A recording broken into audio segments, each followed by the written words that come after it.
May ilaw tayo dito kasi umihingi ako ngayon kay Boss Takeshi ng Asura yung White Devil load niya, no? Nung nanalo si Derby, hihingi tayo ng konti lang. Ngayon may gagawang bahay kasi ako dito, papainumin natin to. Wait lang, itong gagawang bahay, apakapait nito, ha.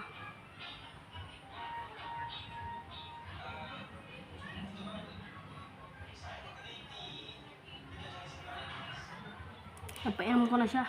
Ayan. Yun. Mas naging siya, agresibo na yata. Ayan. Siguro mabahay natin. Humingi tayo ng konti kay Boss Takeshi ng White Devil load. Okay. Paglaban na natin. Lalabas ko na yung pinaka-agresibo ko. O kaya yung pinakamaliit ko lang. Ito yung pinakamaliit ko, ilalabas ko.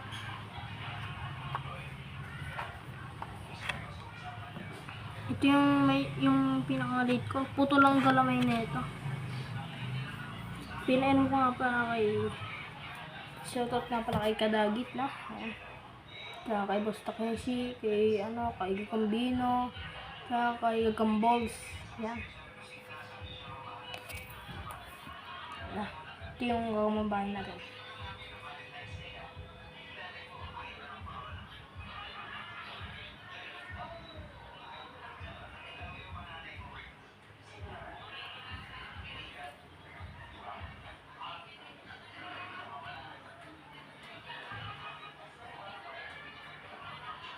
Ay, naku, kumagat siya. Yung gumabahan natin na yun.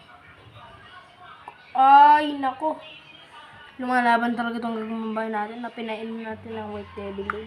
Nga pala, bago ko painumin ng White Devil load itong gagawin natin, no? Pinainom ko muna siya ng Zombie G-load, no? So, bali, dalawang G-load ang kinarga ko dito sa gagawin natin para mas effective.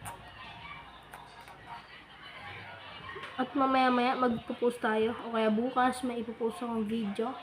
Okay, bukas. Post tayo ng video.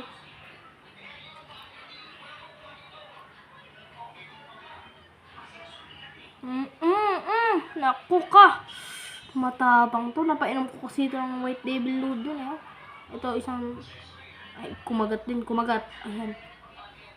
Pareha silang may karga. Sa gumbahay dito, sa gumbahay, dalawang G-load, tapos dalawang types ng G-load, tapos dito, isa lang, White Devil load lang. Napatakpo tayo dun, pre.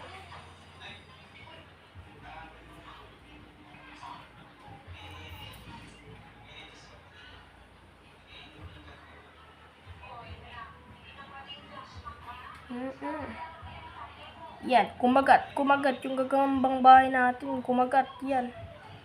Kumagat yung gagambang bahay natin, kumagat. Yan. Ilalapit ko yung flashlight natin, ayan o. Kumagat, ayan. Binibilutan ang gagambang bahay natin.